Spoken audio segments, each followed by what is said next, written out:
Coming up on Wink News this morning, we are following breaking news about a stabbing under investigation in Immokalee, what we're learning about the victim and where it all took place. Plus, recognize these people. They're accused of sexual assault. We'll show you where it happened and how you can help track them down. And a family welcomes a baby girl into the world, but not how you'd expect. We'll show you how it all happened right here in Southwest Florida. Live from Southwest Florida's news leader, this is Wink News Weekend. Good morning and thank you for joining us. I'm Channing Frampton. Today shaping up to be a beautiful day, so let's get right to meteorologist Mary Mays with a look at today's Saturday forecast. Oh, I'm so excited that it's Saturday. It's going to be so nice. Oh, absolutely. Beautiful, warm afternoon. You might have to deal with some patchy fog this morning. Uh-oh, that's not good. Yeah, but it's not too bad. At least it's mainly north of the Caloosahatchee, so it's possible this morning throughout the area right now. So far, mainly Charlotte County seeing it, and that's where it usually starts. Getting a look at your weather headlines. The second one makes me really happy. Partly cloudy and warm afternoon. Will be above average, but still pretty comfortable. And tranquil weather continues into next week. We're not going to see any big surprises in that 7-day. Let's talk about visibility, though. Punta Gorda, 2 miles, so that's lower. It's not quite a nuisance yet. You can still drive fine when it's 2 miles, but once it gets below about 1.5, that's when you kind of start to have some issues. So take it easy. Charlotte County, really Charlotte Harbor up into DeSoto, and this is our typical pattern for fog this time of year. No big surprises there. Doppler radar currently dry. We're not seeing any rain right now, and I don't think we're going to see any in the afternoon. East Coast, though, we'll get some sprinkles if you're traveling that way. Keep that in mind.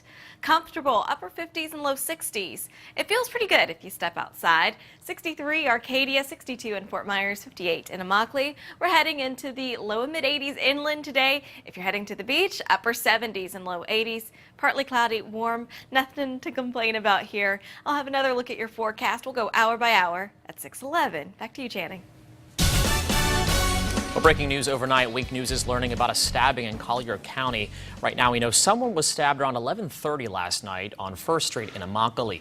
The sheriff's office says that victim is in stable condition and they are still investigating. A witness tells us the area was still taped off in the early morning hours. You can count on Wink News for any update just as soon as we get them. And now on Wink News, a horrible case of sexual abuse. A Cape Coral man is facing multiple counts of sexual battery after reports state he forced himself onto a minor for nearly 2 years. Ariel Cruz is in the Naples jails right now. Collier County deputies say the abuse happened in Naples. According to the reports, the victim, who was listed as younger than 12 years old, told deputies Cruz would rub his genitals on hers and force her to have oral sex. He would also download pornography on her and her siblings' cell phones. The last documented case of abuse was Christmas Eve. Cruz's bond is set at $400,000. Investigators are looking for 2 people who look like this. They're accused of sexually assaulting a woman just feet from the Florida Gulf Coast University dorms. Police say it happened in a parking lot at North Lake Village on New Year's Day. We've put these pictures on the Wink News Facebook page. You can head there to share them with your friends and help catch these guys. Also developing this morning, police find a man dead in a Fort Myers apartment. This is new video from the Hilton house that's located on Brahman Street, just off of Cleveland Avenue. Right now, we know the man's death is not suspicious, but people who live here tell Wink News they are upset over what they call a lack of respect for human life. A woman who says she's the property manager called the main office to tell them she hadn't seen her tenant in a few days, which was unusual. She says she thought that he might be dead. It took about 3 days. Complaints of flies and smell coming from the apartment for someone to check on finally the man.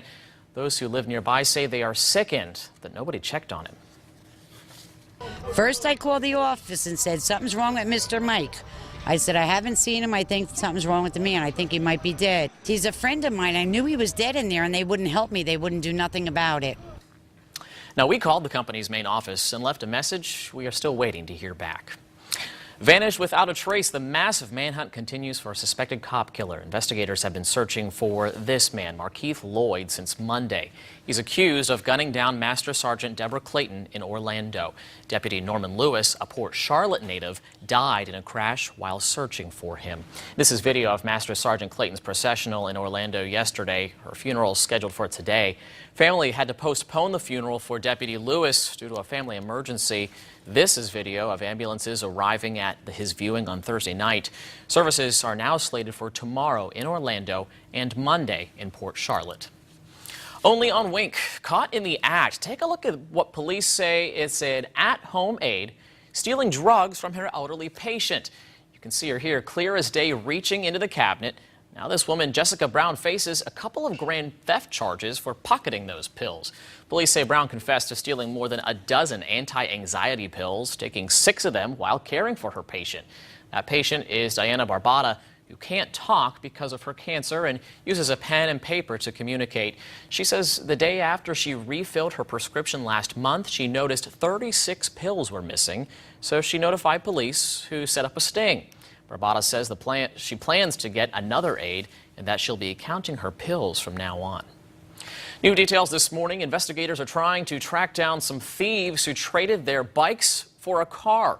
The victim says the suspect rode these bikes to the neighborhood near Canterbury School on College Parkway. They stole his car around 1 o'clock in the morning, but the thieves left their bikes behind. Police haven't made any arrests yet. New images this morning of a healthy, happy baby girl. You'd never guess this mom gave birth to her on a tile floor at home.